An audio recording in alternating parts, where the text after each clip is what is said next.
Item 1A is the examiner's overall impression of patient alertness. Normally, you'll get enough information when taking the patient's history to make this assessment. Ask the patient 2 or 3 questions about the circumstances of the admission. Stimulate the patient by patting or tapping the patient, or on occasion, more noxious stimuli such as pinching may be needed to check the level of consciousness. Good morning. Good morning. Are you having any pain today? Little pain. Little pain? Are you comfortable now? No. Yes. Okay. For scale item 1A, this patient scored a 0. Let's look at how this scale item is scored. Score a 0 if the patient is alert and keenly responsive.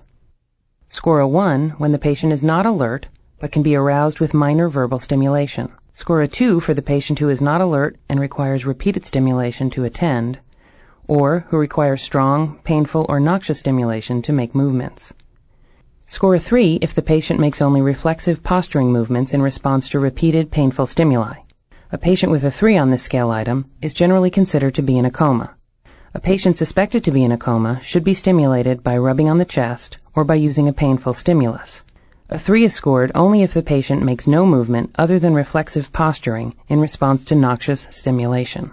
If it's difficult to choose between a score of 1 or 2, continue with medical history questions until you're confident in assigning a score. This is the only time you are allowed to go back and change a score. A score of 3 requires particular attention because it has an impact on how you'll score other scale items.